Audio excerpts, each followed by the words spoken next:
Everybody, what's going on? Flako Pics bringing you an interview style video. I know typically I just do videos from the track and some features here and there, but this time I wanted to bring an interview because everybody has a pretty cool story. There's a lot of things that go back in the background of the racing scene that a lot of people don't know, don't hear about or see. So I thought it would be pretty cool to talk to David, owner of La Mohosa, first off, because he's a good friend of mine and he's had a hell of a year coming into 2023. So we'll touch a little bit about the whole year and what's going to come up now in 2023. So without further ado, we have David, owner of La Mohosa. Some people call it Rusty. First EF to go into the 7-second zone. What's going on, David? How you doing, bro? Hey, good, man. How are you? It's an honor to be your first guest on here. Yeah, awesome, dude. It's an honor. It's the first one we do, but hopefully there's many more if everybody likes this style of video, whatever. But let's just get right into it real quick. First race that I was able to watch you in person, see the car in person. We've talked for many years, but never seen the car in person. But you came down to Bradenton for the Sport Compact Evolution 2022, where we had a huge Sport front-wheel drive or X front-wheel drive class with the top hitters. You have pretty much almost all the fastest cars in the nation be there. And you were able to run, I believe, your new personal best of 8:29 at, here we go. We're going to play it for you so you can check it out.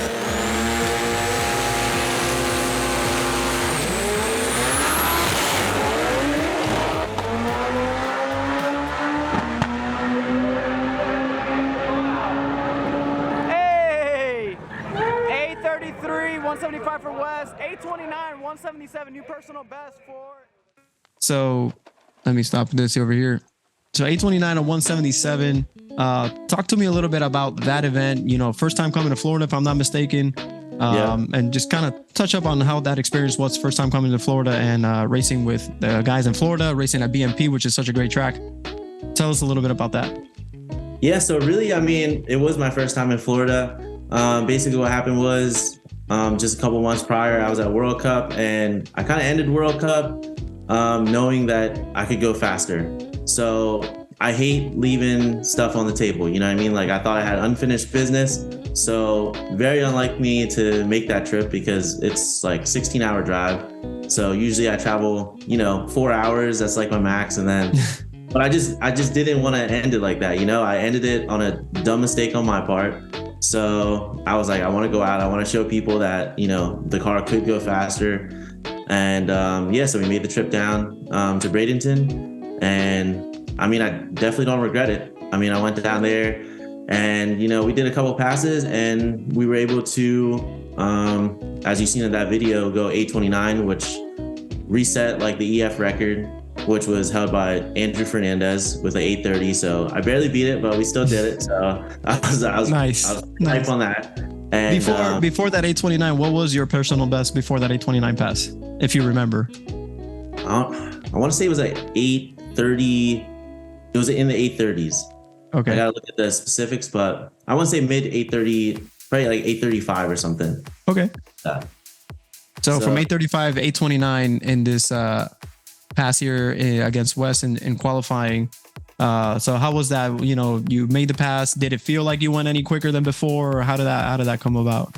Really, I think we had made a pass. Like my whole strategy going down there was I was gonna make a couple of short track passes because it's the first time at the track. So I just kind of wanted to see how it was short track. So according to everybody, I was on a pretty decent pass on one of those that clicked off early, but I don't know. It's really weird for me to say because we put up crazy mile per hour and stuff like that. But when I'm in the car, to me, it doesn't feel any different than when I was racing like 1050. I don't know. It's wild to say, but maybe, thank God, maybe my car is smooth like that. Like, it's not getting all crazy on the top end, but it's pretty calm. So I don't know. I just That's have awesome. fun. It's like a Sunday cruise for me. Sunday cruise going 177 miles an hour in an EF, by the way, which not a lot of people do. So let me ask you about that. I guess we can rewind just a little bit because the EF, you don't see a lot of sport front-wheel drive or X front-wheel drive cars being built for, with that chassis. You have a handful of Jokey. There's a few, I believe Turner's another one, or the CRX, CRX EF chassis. Talk to me just very briefly a little bit about why the EF and, how did it start to where it is now, kind of situation there? So, I mean, basically, like you said, it's not really that scene. So even when I was just a guy who just built a car because, as dumb as it seems, I just wanted a street car that in any gear I could just roast the tires. So I was just like, just wanted to drive the car on the highway and just lay into it and just roast the tires. Didn't really care about racing at all. I literally just wanted to go to test and tunes and just go have fun. And my tuner, Rollo Tuning, he actually convinced me that, we should hit some events. And I'm like, oh, but I just like going to CSOL for testing. Like that's cool. There's no pressure. And he's like, but the car can go 10. So, that's what we started with. And that's pretty much why I picked the car. And then how it got to where it is now is, unfortunately, one time I was trying to get ready for an event and I had an accident with the car, long story short. And that's basically been my motivation because, I got in an accident. I was in the hospital for, like a month in a coma. I got burnt, Wow. Basically, long story short. And so, there's at that point, you have a decision to make, right? You got to decide whether the accident is going to change your life or you're gonna really push the envelope because you don't want that accident to change your life, right? So I chose obviously to keep racing because that's just who I am. So I didn't want to change, and I think that's why recovery and everything went really well. Nice. Just because to me, I'm given a second chance at life, but I'm not going to waste it. You just got to keep doing what you love and just put everything on the line because you can't live scared. Right. So that's why when I race, it's kind of like I don't know. I kind of think everything's cool just because I don't know. That's just what I like to do. Nice. And I feel like I'm given the chance to do it, so I'm gonna go out and enjoy myself. But yeah, so from there, we run 1050 index and then 950 index, and then once you go 950 index, you gotta get your license, and then next I'm getting a cage done, and all of this honestly is because I suck at driving index. I do not know how to run a number. Like I can't let off to run 950 or 1050 or any of that. So me and Rollo, we went to World Cup. It was 2018. Yeah, 2018 as spectators. And it was the first time I've ever been to World Cup. And the crowd. The crowd is just crazy. So of course me, I'm in the stands I'm like, yeah, we have to come here to race. So that's when I kind of started working on the car to make it compete at that level. Like I knew you had to run a minimum ET. So, that year, 2019, I started working on the car to make it run 8s so that I could qualify for World Cup. And, here we are, years later. And the snowball effect, right? Yeah, it's never enough. You think, it's going to be enough. It's like that video when I went 829.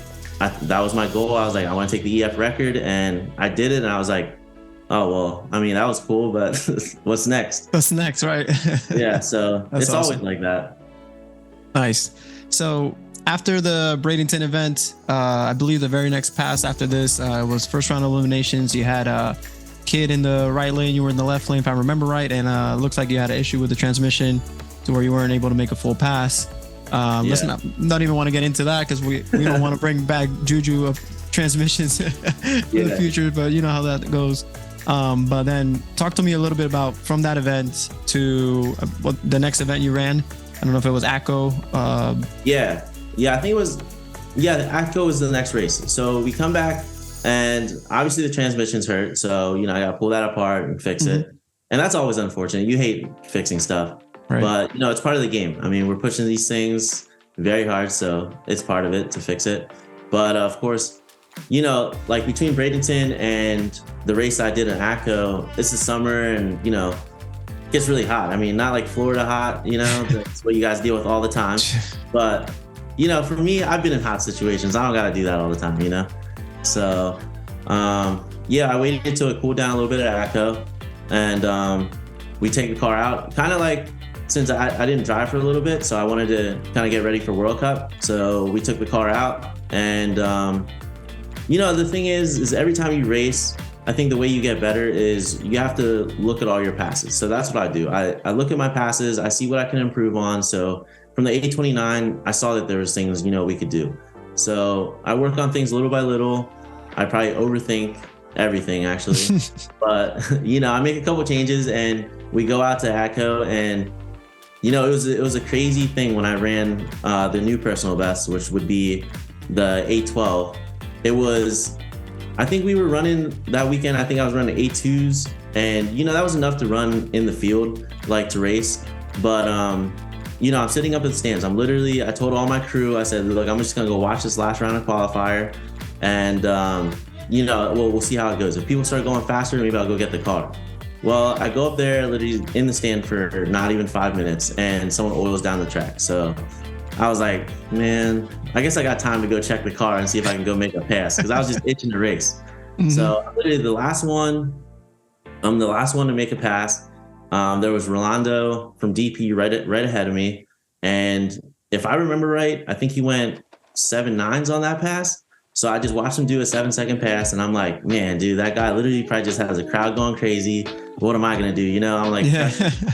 And I go blast off at 812. Like, that's like a huge jump, from my 829 to go 812. Like, and at this point, I'm thinking in my head, like, I don't know, what do I do now? You know what I mean? Like, I barely beat Fernandez's record from the 830 to 829, and then now I just, improved it by almost 2/10. I was like, it's crazy. So now I'm like, I don't even know. I don't think anything's like not possible anymore. So of course, me, I celebrate for a little bit, but I'm like, right away, I'm thinking, what can I do to go faster? Because now I went, 812. I was like, 8.0s is right there. Yep. And, there it is. There's a snowball effect, Exactly. All right, dude. So from ATCO, which was in around September time, if I'm not mistaken, the Fall Nationals race to World Cup, you said you went 812 and you wanted to obviously snowball effect, get better and better, get quicker.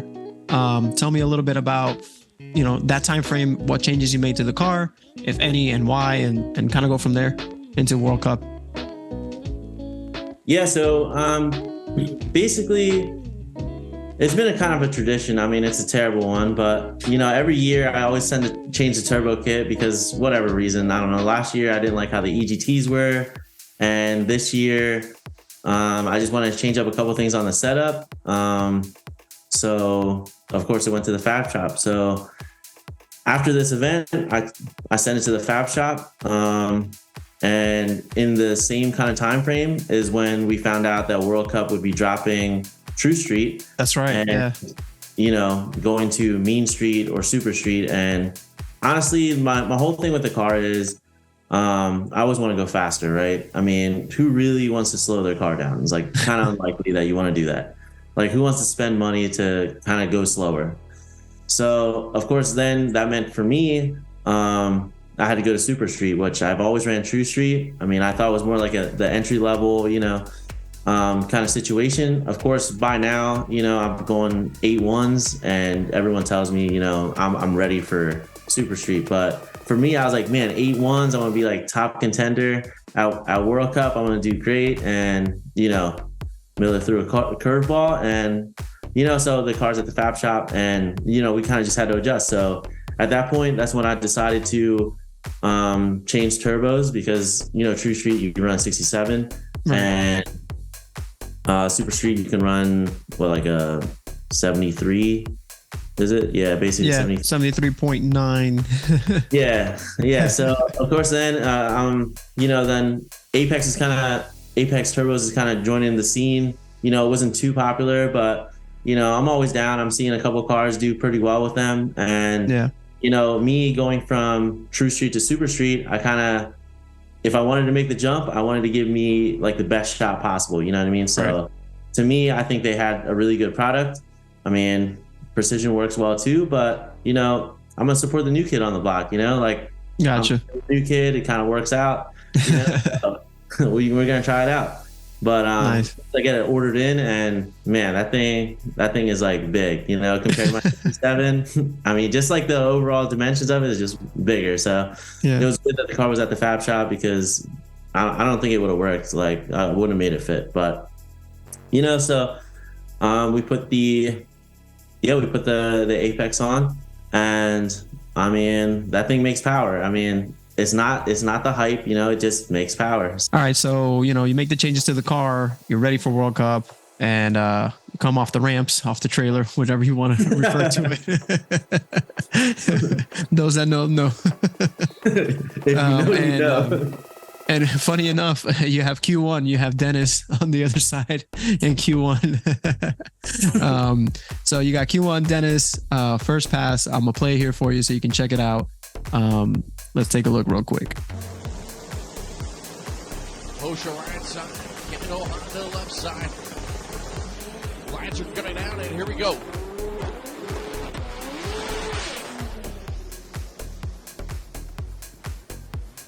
Starter Jimmy Howard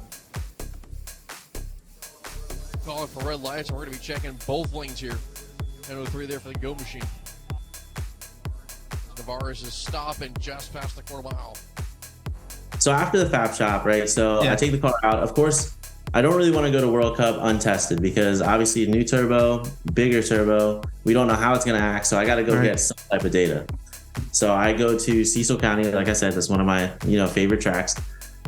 So I go there and we test the car out, and it kind of works there. We just want to make sure it's going to go A to B there. Right. So it does spin a little bit there, but we figured, World Cup, the prep's going to be on point. So we basically left the tune-up how it was at Cecil, and I guess we learned that the track was not yet there for gotcha.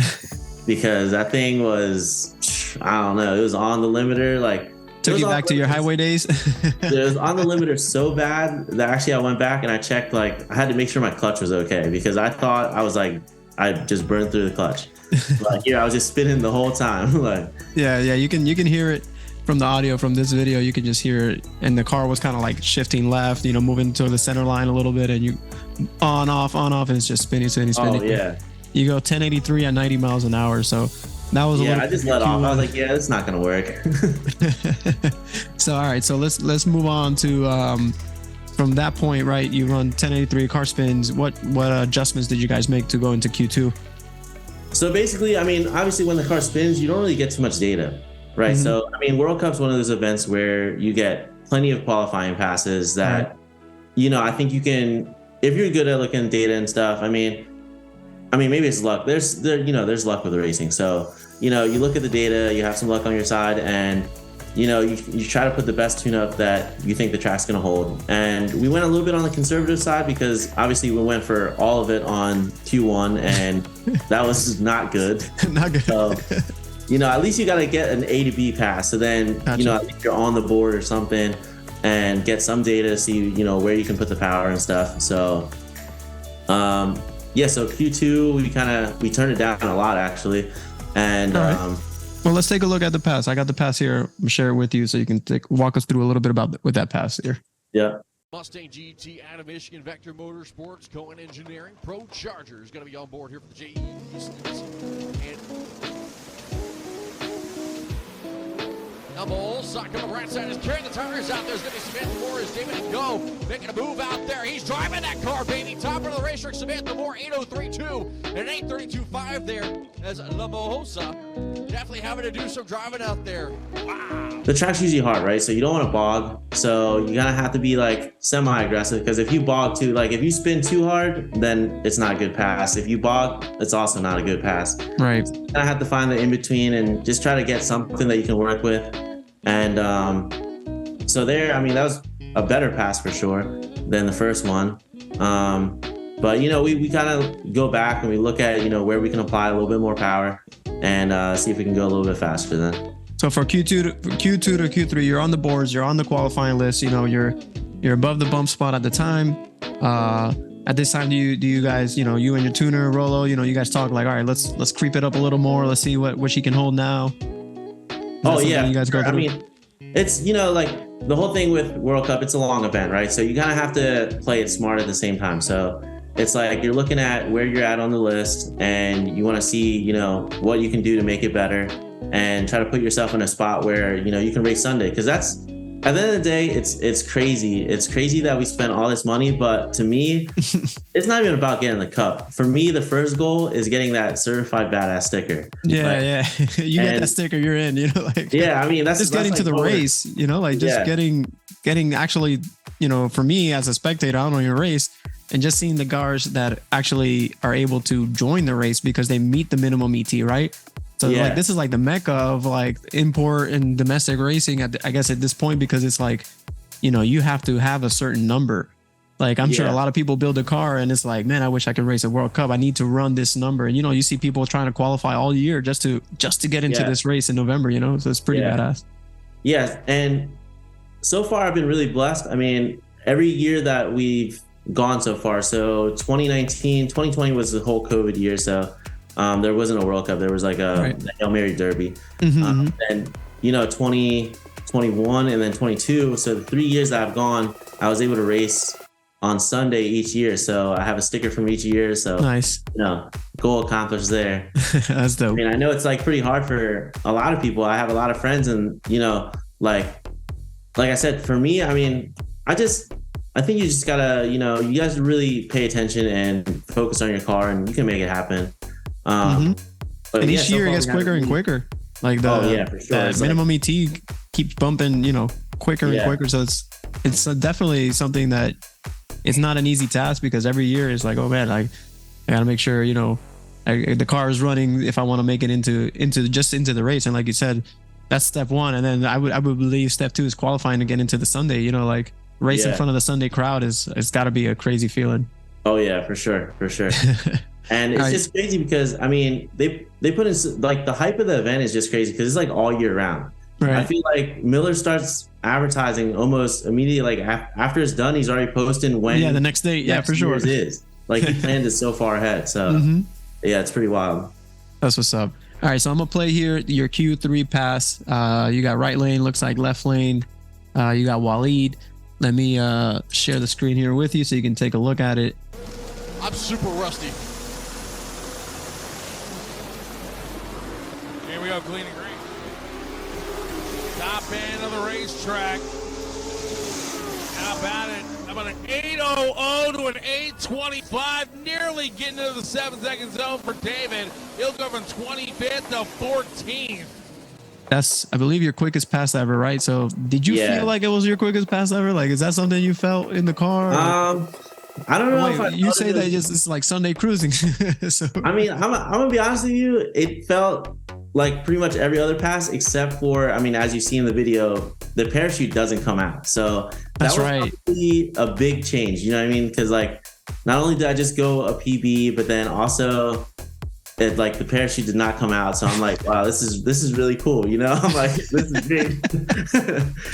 But like in the back of my mind, I wouldn't say I was panicking because, everybody knows that MIR, the shutdown's really long. Is awesome. Yeah, it's super long. So like I wasn't terribly concerned, but I was just like, wow, this is great, because the year before I had a similar issue happen where the whole parachute bracket actually broke off. Like I didn't have the parachute attached anymore at all. So yeah, this was definitely something like familiar in a way, because I felt the parachute not coming out, but yeah, it was definitely something crazy. But I know for sure after the pass, I mean, like my phone was blowing up. Like I had the phone in my pocket and it's going crazy. So I already knew I must have did something, because I mean, the texts were going crazy when I was 100%. I'm sure I was one of them, because as I was watching, I was like freaking going crazy here. I was watching in my TV here and I was like, yo, let's go. Like, what I'm saying? Like I was hyping you up because it was a badass pass. Like sometimes I even think about like not bringing my phone, because it's always funny because like my crew will come down with the golf cart and they're like trying to hide it from me. They're like, oh, you don't know what you did? And I'll be like, yeah, I just went whatever. And they're like, what? How'd you know? I'm like, yeah, everybody just texted me already. Yeah, it kind of spoils it a little bit. Yeah. But yeah, that was insane. But I'm thinking to myself, like I went like that. It was literally like an 8:00. And I'm like, yeah, 8:00. I was like, you can't get any closer than going sevens. And I was like, I've seen this happen to so many people.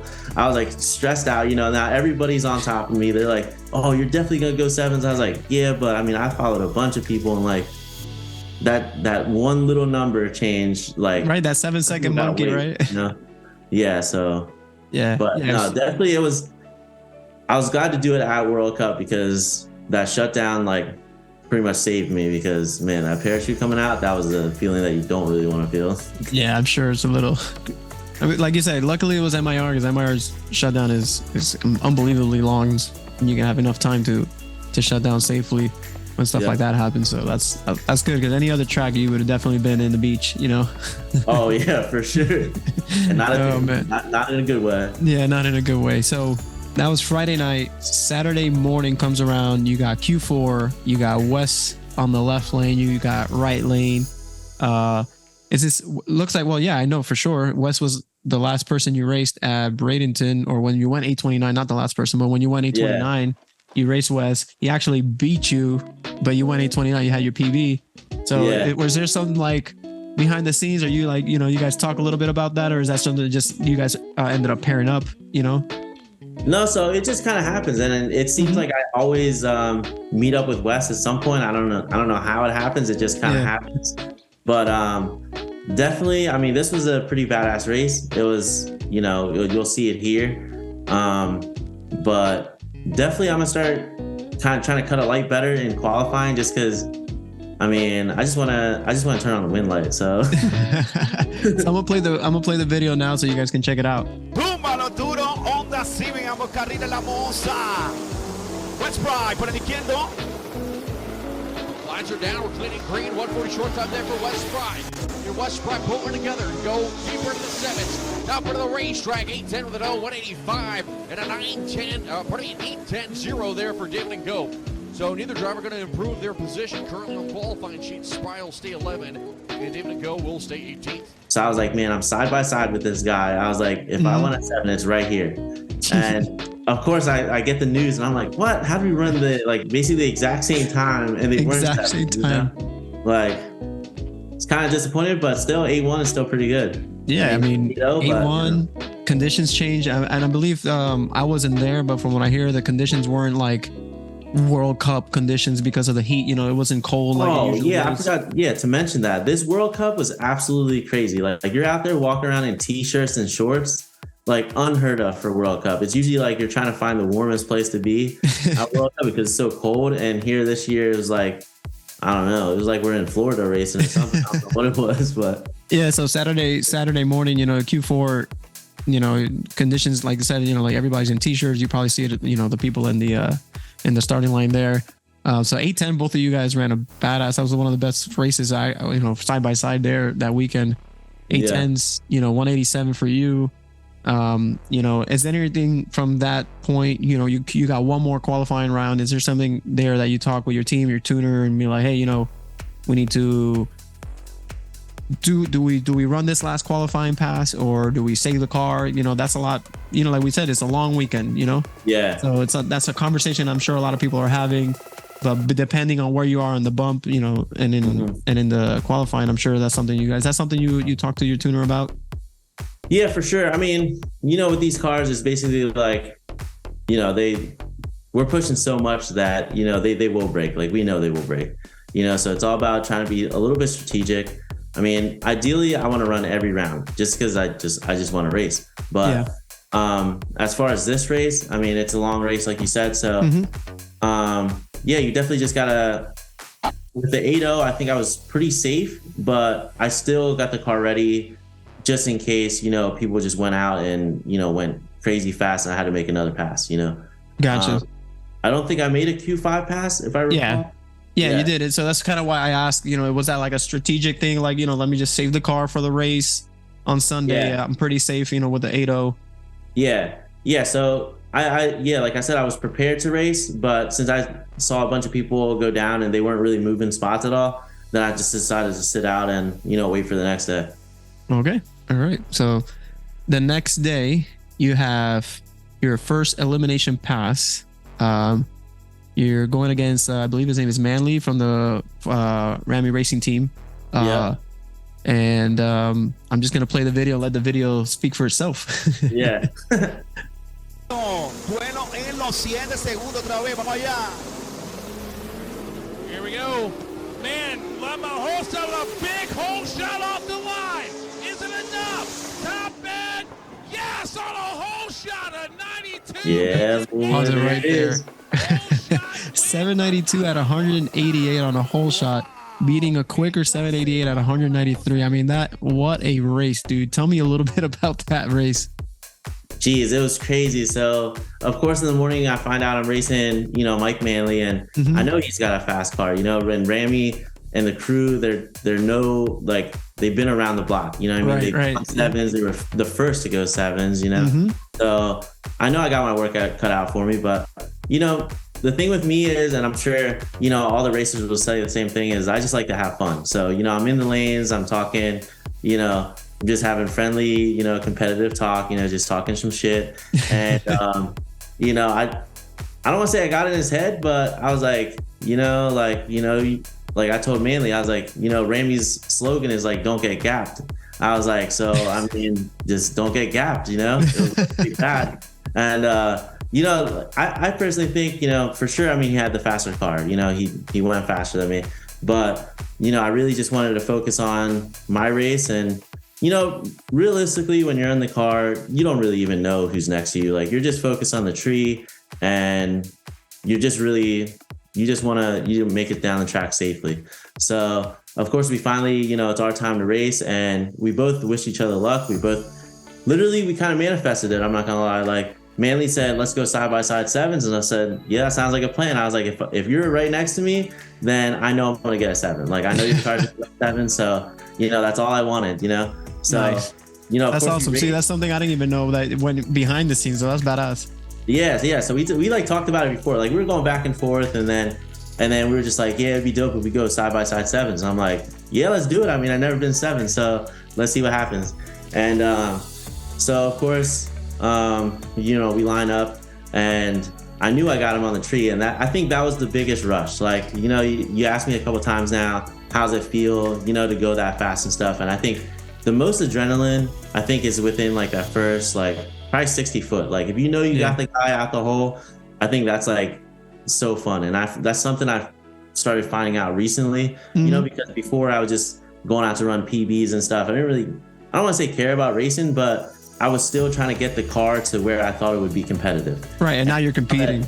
Yeah. So now that I know, like, I'm there, like, now I'm focusing on other things. So right. Like, reaction time and stuff like that. Like, that's pretty fun. I think that's where, like, the thrill is. And, so for me to know that, I got out on him, I was super happy already. But I mean, you got 7 seconds to think. So I'm not really thinking about that, like, during the race, but right. I know I'm, like, happy. And, I literally tell him, I said, yo, let's make clean passes. And, I'll see you at the other end. You know what I mean? And, of course, we pull over to pack our chutes and stuff at the shutdown. And I get out the car, and he has like one of those walkie-talkies and stuff. So he literally tells me, he was the first person to tell me, he ran over and congratulated me. Like, bro, you know what you just did? I was like, I have no idea, but I mean, it was a close race, Because I'm like, I'm not going to say like, yeah, I just beat you, you know what I mean? But like, I knew I did it, but, I was trying to be calm about it. I was like, I don't know what I just did. But I didn't know I won 7s. I just knew I won. And he's like, no, he's like, yo, you just won, man. And then he tells me I won 7s. I was like, I was losing it, man. I don't know. Like, it was just wild. Crazy. And it's just crazy to see how many people were happy that I won 7s. Because I know Chaplin, I think, was the next pair down. And, he got out of his car after his pass. I'm sure he won a 7. It's Chaplin. It's looked like he probably won a 7. But, he didn't even care about that. He literally got out of the car, gave me a hug, congratulated me, That's awesome. And that's the crazy thing, because I think racing in EF, like, the other chassis have been 7s, like, plenty of times. Right. So when I make these accomplishments, when I went even 8-1s, like, people were basically congratulating me, like other racers, tuners, you name it, you know what I mean? Like, they recognize that, I kind of did something that I guess people gave up on like years ago, just because, it's a little bit harder to do. But, just to see all the love that I get for doing it, I mean, that's like crazy to me. Like, that's pretty crazy to see someone like Chaplin, who's been 7s who knows how many times, and he was so happy. Yeah, one of the pioneers in this sport too, you know what I'm saying? Like, yeah, he's done it all, so he knows.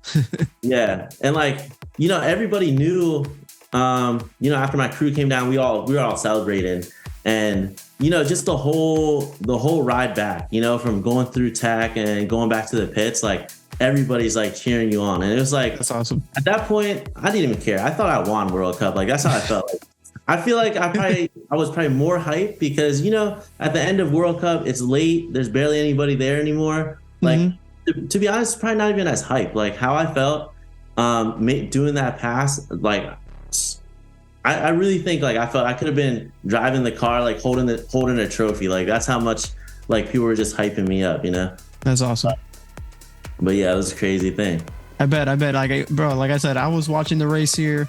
Like every year when the World Cup finals, and it kind of sucks because I'm not able to go to the race because of work. But that Sunday, like, there's nothing else going on in this TV from 10 a.m. when the race starts till midnight, whenever it finishes. Like, we're watching World Cup, and when you clicked off that pass, I lost it. I'm like, oh, this man just won sevens, like side by side, and he won. Like, yo, I was texting you, like, yo, let's go. I don't think you saw the text till like 2 days after, because I'm sure everybody blew up your phone. So. And you know the service there is not ideal.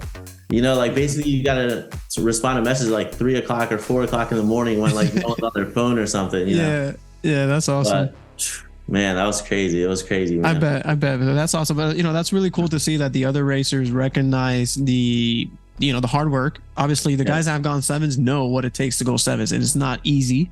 You know, it's nothing that happens overnight. You know, a lot of these guys work their asses off, and they got the chassis like, you know, EGs, EKs that they figured out, but not a lot of people figured out the EF. And you're over here, you know, running 792, jumping up the leaderboard in the world's fastest, you know, Hondas, and you're the only one standing there with a little EF. You know, like so that's really cool. And the thing is like, I don't really know how to race another car. You know what I mean? Like I said before, like I had the accident with this car. Like I have like a connection with this car. Yeah. To me, I feel like I have a purpose, you know, and that's why, you know, I like other people that like they don't have a connection to the car. So, you know, let's say they see like an EG coupe or a different chassis that they think is going to work better. It's easy for them to change. But for me, I'll be honest, like if I don't race this car, I don't think I'm going to race in like X front wheel drive, sport front wheel drive. Like I'm not going to build another car. I just want to race this one. You know what I mean? Because this one has like the meaning for me. Right. So that's why I just keep pushing, because there's no other choice. Like I either make this one work or, you know, I'm done racing. So I'm going to make it work. I'm going to try my best to make it work. That's awesome. All right. So moving on, you know, E1 celebration, hyped up. Between E1, elimination round 1, elimination round 2, what's going on? You checking the car? Are we safe? We not? What's going on in there between after the celebration? Everything, adrenaline rush comes down. All right, let's check the car because we got some more racing to do. Yeah, so I mean, I'm checking the car. I mean, the car, you know, didn't show any signs of anything wrong. You know, we checked the logs. You know, the engine is good. The transmission, I mean, aside from driving it, you know what I mean? Like, I'm not gonna take it down in between rounds. Right. But as you see in this next clip, the transmission comes back. Let's play the next clip.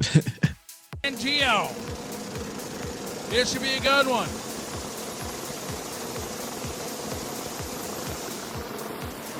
Lights are down, there they go. Elman with a big jump, and this one is over. 823, 188 miles an hour. Kind of what happened there? Tranny let go? Yeah, so I mean, I don't know. It like at the time, I think I thought it popped out of gear, and I remember the car was still running.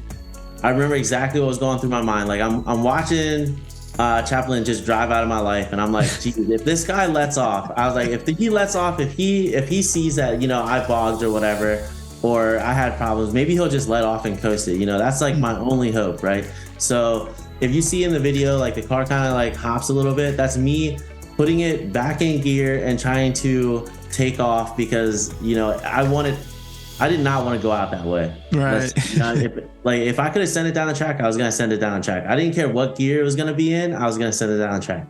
But at this point, you know, Chaplin was basically already finished, and, you know, Miller sees that I'm like trying to put the car in gear to make it pass, even though I already lost. I didn't even care. And he just tells me to shut it down because he's like, it's over. And so we push it back, and, you know, I'm going through like like all the emotions, right? Because like I really thought I had a car that, you know, could do well. And, you know, if you look at it, I mean, 823 is not a good pass for Chaplin, you know what I mean? Right. So if both cars would have left, I think it would have been a good race, you know? Like anything could have happened, like I've been saying, but you know, 823, that's beatable, you know? So, but like I said, you need luck for World Cup, and, you know, Chaplin had the luck. And so we pushed the car back. You know, I finished watching racing because at the end of the day, you know, that's what I like to do. I like just being at the racetrack. You know, it's not all about just racing. It's just supporting events, it's, you know, watching. So I pushed the car to the back, you know, out of the way, and I watched like the rest of the field go. And, you know, I'm so ecstatic that, you know, we went sevens, we accomplished that. And I didn't want to go out that way against Chaplin. So I actually walked up to Miller after that round was done and there was a little bit of downtime. I walked up to him and I basically told him, I was like, yo, thank you for having an awesome event. You know, I really didn't want to go out that way. Hopefully you have me again next year. And he was like, wow, dude. He's like, you did great all weekend. He's like, don't let that like ruin your 7-second pass. You know, you worked hard. Because like a lot of people, I mean, maybe they know, maybe they don't, but like Miller watches races like all year, you know, like he follows the sport. So he knows basically what everyone's doing, you know, so he like loves this stuff, you know? And I even remember on the one pass, he actually like took a picture, you know, with his phone of the car, you know? So that's awesome. He likes that rusted thing. I don't know why, but you know, it's kind of cool.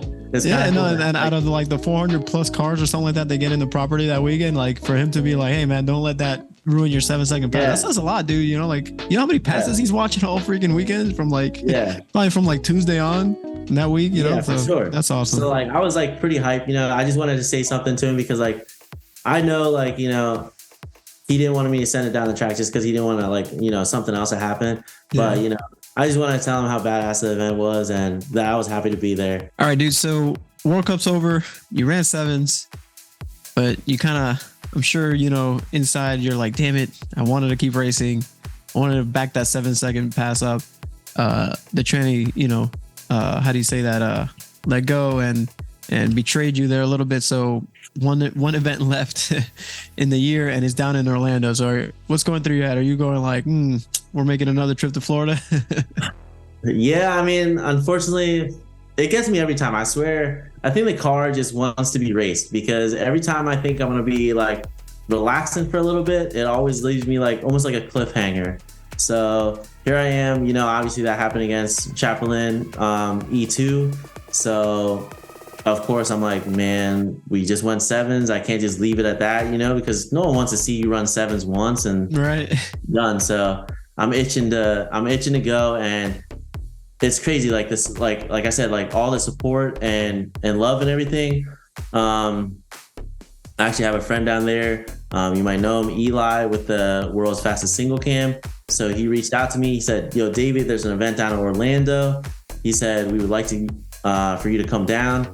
And, you know, I was kind of like, do I really want to go down to Florida again? But I was like, deep down, I already knew the answer. You know, I already knew the answer. I just need a little bit of push. And Eli was like, yo, you know what? You come down here. I'm going to get your tech card. And I was like, you know what? If you're going to show me that much love, I'm coming down. So that's awesome. Already. And to Florida we go once again. That's awesome. And you know what? Like, I think he appreciates a lot the car because it's different, right? So it's an EF. He has a EG with a single cam, you know, like he understands kind of like that being different, you know, part of the sport, you know, like he's the only world's fastest single cam running 8.0s. Who would think a single cam goes 8.0s, right? Shout out to him. But I'm sure, like, you know, he sees you doing something, you know, extraordinarily cool, you know, with the EF, and you know, he's that's awesome from him, you know, to help you out, get your tech card. He's like, you know what, we'll cover the tech card, come down, you know, let's see this thing race again. And out here in Florida, which, you know, like if you know a little bit about the sport, you know that last race of the year in Orlando is pretty good because, you know, all the guys from the north, it's too cold, the tracks are shut down, and everybody still has the itch from World Cup. So, you know, like, let's go to Orlando, let's keep racing, let's see if we run some numbers. So that's awesome. Yeah, that's for awesome. sure. And, you know, Orlando is known for, you know, you get some good numbers there, you know, fast track. So like I said, at the beginning of the year, I mean, that was the first time in Florida at Bradenton, and to end of the year at another track in Florida. I mean, that's like a dream come true. Yeah. I mean, it's crazy. It's just crazy how it came like kind of like full circle. Start the year in Florida and ended in Florida. That's awesome. So fast forward a little bit. They help you out. You come down. Is there anything that you checked out in the car? Did you find anything that was extremely wrong with the car between World Cup? So, we take the car apart. I have the tranny out. I'm checking everything. The bottom end's good. I messed up a couple, valves. So they're just like a little bent. So of course, shout out to my machinist, GSP. He, he's always willing to drop what he's doing to try to help me out and get me That's to awesome. the event. And so I told him, I was like, hey man, this wasn't really planned. I know I told you World Cup was gonna be it for the year, but I'm gonna need you to put in some work and get me another, head done. So we can go ahead and make it down there. So sure enough, I hit him up, no hesitation. He's like, let's do it. And but that's basically all we had to do. Nice. To get the car ready. I mean, I was ready with the car to race more, if the tranny didn't break. So, little changes here and there. And, to Florida we went. So to Florida you go off the ramps, back the car up, you go into the lane, and I'm just going to play the video here. And I believe you started the event in right foot forward here. So let's share the video here with you.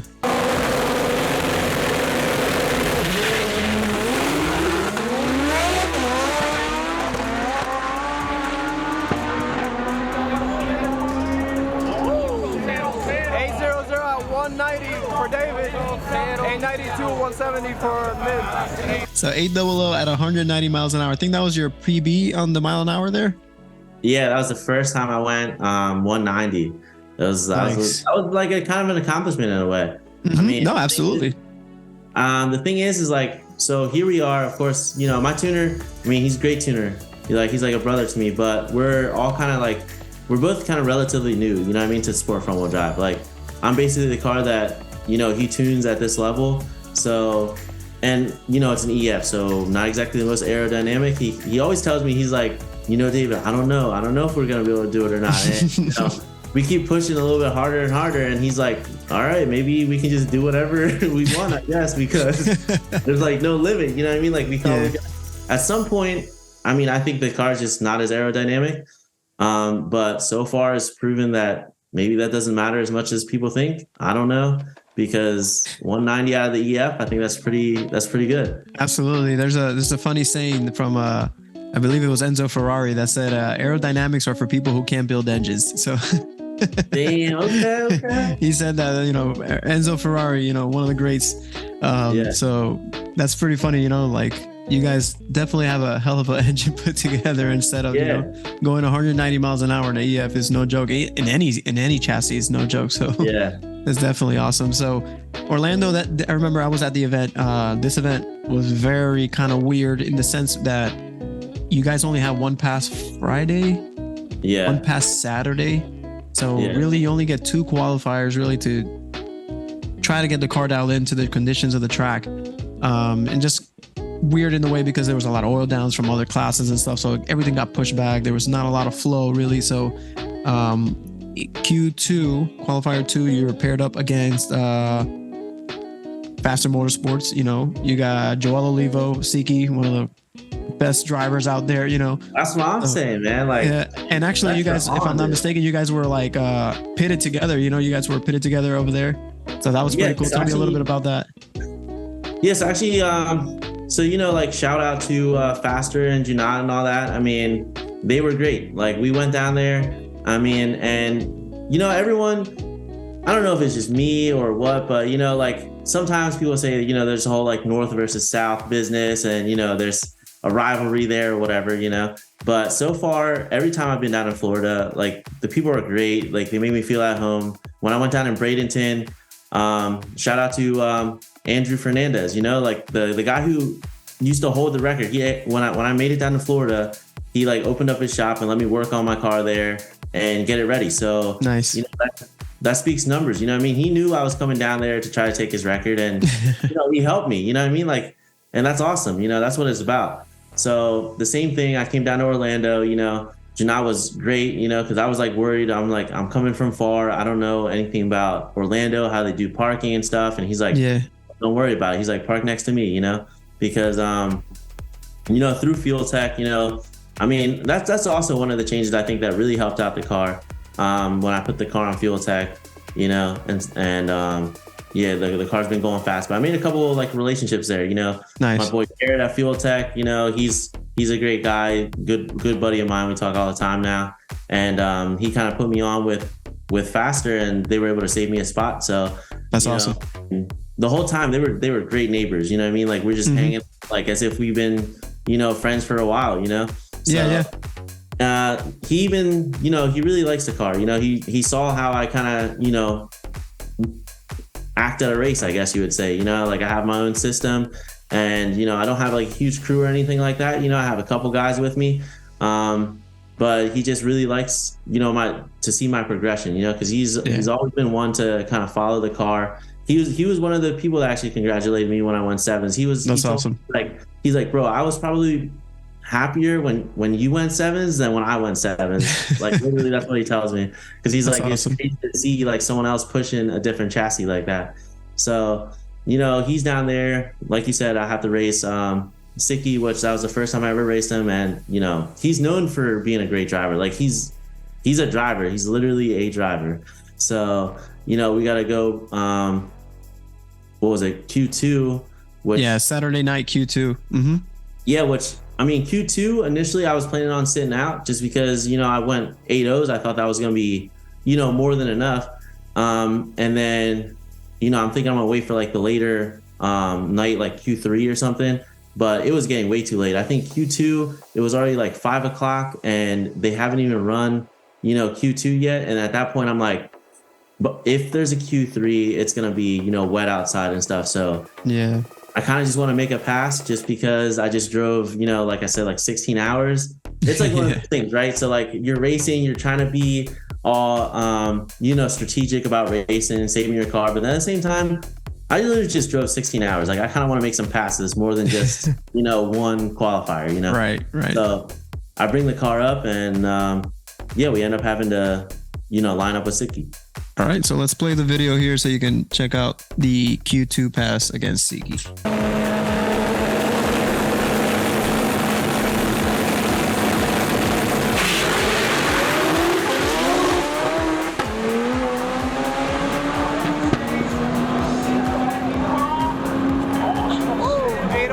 At 188 for David. Left lane problems. That was your final pass Saturday night, 801 at 188. So you weren't able to bump yourself up, but I'm sure you're saying, damn, car's consistent, car's going A to B. Yeah, I mean, like first time, like I said, first time on Orlando, everyone says it's a fast track. They also tell me the shutdown is pretty short. So, I mean, coming from World Cup where, the parachute didn't come out to a short track where the parachute needs to come out, very thankful that it goes 8.0s and the parachute comes out. That's for sure. But yeah, I was extremely happy because, it's not like crazy amount of people were making good passes. So for me to go down there and go, 8.0s twice with, all the conditions being different. I mean, I don't want to say I would have known the outcome of, World Cup, but I think we had the car to, go another round of World Cup at least. I can't predict the future, but so that made me happy. Like I kind of knew I had something if we were able to make a pass. So from there, I mean, that was the last qualifier. So the next day is elimination. So, elimination day. So the ladders come out. Ladders are a little that's a whole different story. A little funky, I'm not gonna lie. I mean, I don't really get into it because I'm like, okay, whatever. I don't know. So it's like in the air who you're racing, but at the end of the day, you had actually Sicky was your opponent in elimination round number 1. So how are you feeling about that? You just beat him in the qualifier, but he had issues. So you're paired up with him again, and you're like, oh man, I got Sicky again. So in your head, are you like, I got this? What's going on through your head a little bit? Well, so the whole time, I mean, I'm joking around because they're my neighbors, right? So of course I see Sicky, over there getting ready before the race, and I'm like joking around between him and Janat. I'm like, yo guys, I mean, I hate to do this to my neighbor, but I'm definitely you're gonna put the car back on the trailer. Like, it's just gonna happen. So Janat, he's just like, bro, I really want you to do well. You know, he's like not anything negative, you know what I mean? But that's what's awesome about him. He just wants to see everybody succeed. Absolutely, yeah. At the same time, I know I got my work cut out for me. I mean, Sicky's, like I said, a driver. He's going to cut a good light. And let's be honest, the faster car, I think, was one of the favorites for trying to get, I think there was a bounty for like first one to go to 200. Yeah. And, yeah, there was. Yeah. I definitely thought it was going to be them, or they were going to be one of them that did it. So I'm like, man, this did not go out how I planned, because you know how like racing works, right? When you're on the ladder, like you're thinking, I think I was, I wasn't number one qualifier, but I think in the top 5. So yeah, I'm thinking, you know, I'm going to race somebody who ran kind of slow, and I did not think that was going to be Faster Motorsports. You know what I mean? Like that was. Yeah, and I think they were having a rough weekend to where they ended up in the lower end of the ladder. Oh yeah, for sure. To where they got paired up with you, but like you said, like Siki's a driver. We've all seen what, you know, most people seen what that car is capable of, you know, in World Cup catching fire and still going 772 and running off way early and doing an endo, passing the line with 2 wheels in the air and goes 772. You know, it's crazy. That car was on a super pass. So, you know, I'm sure everybody, like, you know that too. Like, yeah, you know that car is capable of at any moment just. And I feel like that's like with any car in this class, sure, right? Like any car in this class is like, this car can run 7.7 in you know, in a click. So I'm sure that's something that goes through your head. But at the end of the day, I'm sure, you know, like gotta lock in, you know, gotta run your race. Oh yeah, for sure. So of course, you know, with the qualifying pass from the night before, you know, I told Sicky, I was like, hey Sicky, I mean, I don't want to rub it in or anything, but like I'm like 1-0 against you. So like, even if you do beat me, we're tied. So like, you know, it's like it's awesome. Not really a big deal, bro. Like, you know what I mean? It is what it is, but you know, like I'm just having fun. You know what I mean? It's like that's like kind of part of the fun for me is just like, you know, talking trash between each other. You know, no actual hate, but you know, just to be able to have some fun. You know? Yeah, keeping it fun. And, so of course we go E1, and yeah, let's watch it.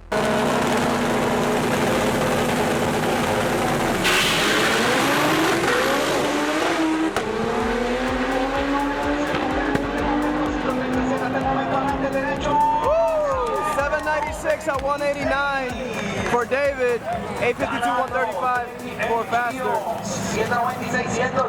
So from what I see here, man, it looks like it was a pretty close race till about the 8th mile, maybe a little even further, closer to the 1,000 foot. And then looks like the car had issues for Faster, and you clicked off a 796 and 189, backing up your 7-second pass from World Cup, but doing it this time in Orlando. Tell me about that. Yeah, I mean, I was super hype on that. I mean, to back it up, I mean, that's what everyone always wants. You know, you just, it gives you that validation that, like, you know, the first time you did it wasn't just kind of luck, you know. Right. It's not ever luck, but, you know, everyone, it's always better to do it twice. You know, that's just what it is. 100%.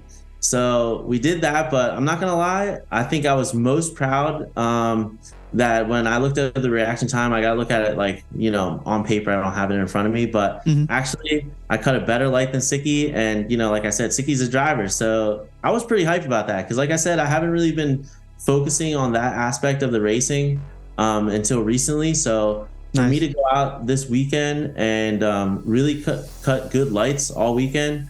I mean, it's just like, it's really cool. Like I'm like pretty hype on that. Like, you know, 190 is cool, but I mean, cutting good lights on racers that I feel like, you know, they're big deals. You know what I mean? Right. Yeah. Like, you're not talking about Joe Schmo. Like, you know, you're talking about others, but drivers that are up there. So definitely. Yeah. So yeah, that's like what I was most hype about, to back up the 7 and then plus like get a good light. I mean, nothing better. That's awesome. So E1, you beat Faster Motorsports. So moving on to E2. And it looks like you have to race. Let's see here. You gotta race Showtime. Yeah. So if I'm not mistaken, let me see. Double check. Well, I think E2 is a bye, and then round 3 I race Showtime. Okay, yeah, you're right. So E2 you got a bye, and then elimination round 3 you get to race Showtime. Which, by the way, they were running 7 seconds. All weekend, pretty much. They were all it was the first time car. I think he ran 7s, and then he clicked off like 3 7-second passes. Yeah, like he did extremely well that event. I'm gonna play the clip here.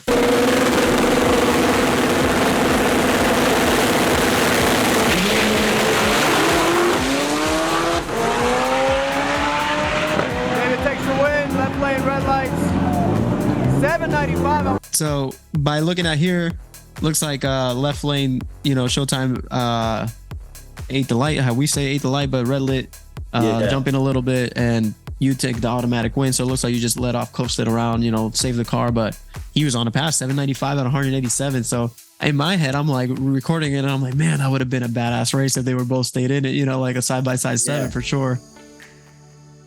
Yeah, so it's really crazy how I even look back at my progression, right? Because before I would have stayed in it, and I was so confident on my lights this weekend that when I saw Showtime take off on me, I said, nah, this is not possible. I was like, there's no way I was that late on the light. So I was like, for some reason I took off, and then I looked up and I saw that I got the win light, which, like I said, I never paid attention to this stuff before. I don't even know.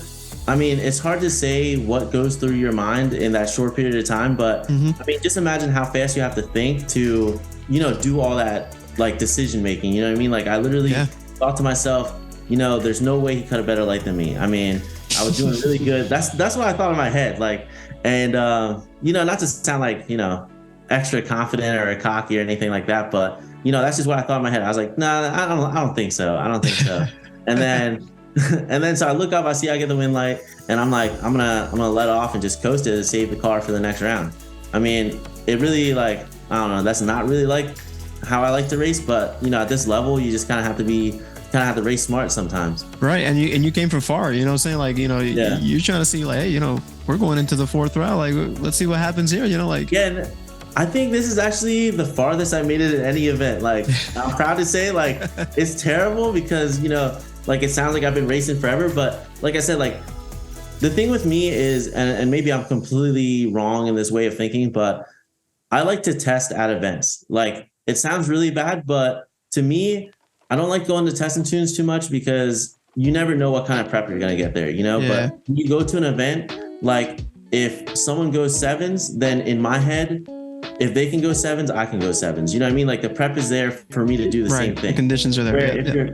You're racing with the same car. So, if someone can do it, then you can also do it. It's your job to try to figure out how to do it. You know what I mean? Right. It's possible to do it. So that's why I like doing that. I mean, it's, not always the best thing because, there's more pressure on an event, but, you see me in some of these pictures, I'm taking naps, so I guess I'm just built different. I don't know. Yeah, definitely. I think I made a little post because we were waiting for, I think it was the next race for elimination race 4, the semifinals, and we're just waiting. I think they were cleaning up the track, and I'm there standing waiting, and I look over and I'm like, wait a second, David's sleeping. He's out here, head back and everything, eyes closed. Yeah. And I'm like, this is how this dude stays relaxed. I can be cutting some good lights. I'm gonna take notes. Take a nap before you pass. I literally wake up and next thing you know, I'm staging the car. That's awesome. So the very next race is a semifinal race. You have Ray Rios. He's been pretty consistent all weekend too. Really fast car. He's been 7s before. So let me. And Ray's one to be on the lights too. He's really good at the lights. Yeah. So I'm gonna go ahead and share this because this race was like they say, the ticket race.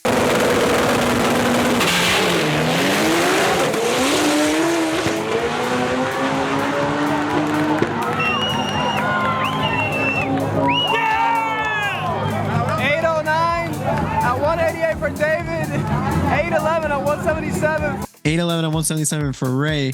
So you guys know a little bit of the backstory. This is getting late at night. I believe they were close to around 11, almost close to midnight for this race. Yeah. And then due to that, also because you weren't able to do the final race, but the conditions weren't there. You can see both cars struggling a little bit with a mile per hour.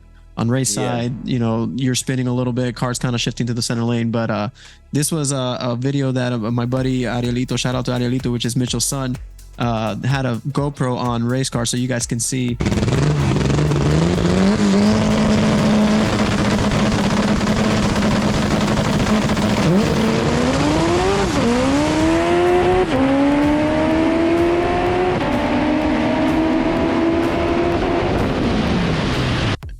That's so badass. Literally, if you rewind it, it's looks like right after the 1,000 foot, you just start pulling on him. As you can see, the mile per hour difference was about 11 miles an hour, but definitely a close race. So you guys do this race. You going into the final. You have Kevin out of everybody, right? Kevin makes it to the final. And then unfortunately, because of the conditions of the track and the time, they weren't able to do the final race. But tell me a little bit about that, how you felt going to the final with Kevin, like, that's awesome. Oh, I mean, dude, it's like crazy. Cause like, of course at World Cup, I see his dad, and then, here it's like meant to be that I got to race these guys at some point. I just want to make a race with them. Mm-hmm. And, but of course, so now we're trying to decide, what we're going to do to figure out who's like the winner, obviously we can't race. And, of course, Kevin, he's trying to, I was like, bro, you should just let me get the trophy. I literally told him, I was like, he's like, so what should we do about the trophy? I was like, well, honestly, you have enough, bro. So like, let me get this one. And he's like, no, I kind of want to do something for it, And I'm like, bro, really? And then he's like, yeah. He's like, so he tells me he wants to do a foot race. I'm like, dude, that's not fair. I'm like 200 some pounds and you're like skinny. I was like, I'm gonna be out of breath, man. You're gonna beat me for sure. I was like, if you're trying to do that, let's like bench press for it or something. And he's like, well, that's not fair. And I'm like, well, you see where I'm coming from. And then he's like, well, I guess we can like go to the tower. Maybe we can flip a coin for it or something. So then we end up, we go into the tower and we end up flipping a coin, and sure enough, I get the win, so it's not like the traditional way of winning, but we got it done. Hey, I'll take it, right? Yeah. So, I mean, so that's crazy to me because like I said, my tuner's always been one, he's like, now we got a fast car. You got to focus on like trying to win events. And, without him having to tell me, I kind of just started focusing on that more, like I want to go rounds at the event and, I want to win now, so a little bit fast forward. The next event I'm going to go to is the World Series of Pro Mod, which is like, tell me about that. You guys, I believe it's a 25 car invite only. Yeah. And you were one of the few chosen to participate at this race now in March 3rd through the 5th at Bradenton Motorsports Park. So tell me a little bit about that. How's the feeling, to be included amongst all those top tier cars, that have been invited? Oh, I mean, for sure. I mean, it's just crazy to look at the year that I've had and see how, I made the decision to go down in Bradenton at the beginning of the year. And that pretty much set the tone for like the whole year. I went down there, I started off strong, I took the EF record and then, just kept working throughout the whole year and progressively got faster. And then now to be given this opportunity, I mean, it's kind of a big deal just because, I mean, we're going to be on, this event with pro mods, and then it's, going to be public. I don't know how to say it, publicized. Televised. Yeah, it's going to be televised. CBS Sports, if I'm not mistaken. Yeah. Yeah, on CBS Sports. So that's like a huge deal. You know what I mean? That's going to be the first time that happens for us. And I don't know. I guess it just goes to show that, if you just keep working hard and stuff, then, eventually your hard work's going to pay off. And so what's great about that is, so obviously this is not the race that people want to see at Orlando, for the finals. So me and Kevin have a grudge race, I guess you would say, in one of the qualifying passes down at this event in Bradenton. So we're going to let the fans see the race that they wanted to see. Yeah, absolutely. Absolutely. That's one that everybody wanted to see. The EF go against Kevin. We all know Kevin's a consistent driver, probably has more 7-second passes than anybody, probably in the class, if not his dad, right? Yeah. So that's definitely a race that everybody wanted to see. And, luckily you guys were able to agree, you know what, let's give the fans a show. Let's rerun that finals race from Orlando at Bradenton Motorsports Park in March 3rd. So that's pretty badass, that you were able to be invited. You're going to be racing among big crowd, big time, TV live, it's amazing for the sport, amazing for you. And, shout out to Victor for putting the class in the map, like they say, because if it wasn't for him, doing things like this, the class won't progress. So it definitely moving the class forward is going to help a lot of people out. So shout out to him for that. But dude, I don't want to take more of your time. We've been on here for a little bit. It's been awesome. I know we can probably talk forever because I can talk all day if you want. But all right. Before we go, is there anything else you would like to say or anybody you would like to thank? of course, I'd like to thank you, Flako Pics. This is definitely awesome. You know, what a great opportunity. But aside from that, I really like to thank all the companies that I have, you know, supporting me. Like we mentioned before, you know, you can follow my social media and you'll see all the people I tag. I always, you know, show love to the companies that help me out. But aside from that, I like to thank, you know, my family, my friends. They all support me. I mean, what I do is crazy. I mean, I think it's fun. They think it's stressful. You know, we're not the same, but it's cool because they support me.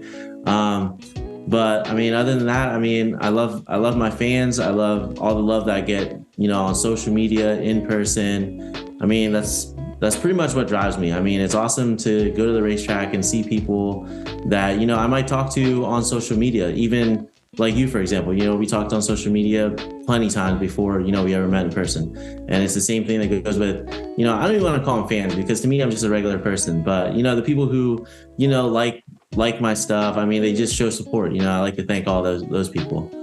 So Awesome. Yeah. Well, that's good, man. Well, I don't want to keep taking more of your time. We've been on here forever. Thank you again for giving me the opportunity to talk to you and put this together, you know, so more people can learn more about you and learn the story behind the car, behind the driver and stuff like that. So thank you. Thanks for the shout out. And with that being said, we're going to end it here. Thank you for everybody who has been watching. If you like it, like, subscribe, comment, let me know if it's good. Let me know if it's bad. You know, depending on the feedback, we'll probably do more of these and we'll go with, you know, forward with more racers and stuff like that. So thank you for watching and I'll catch you guys on the next one later. Yep. Thank you. Yep.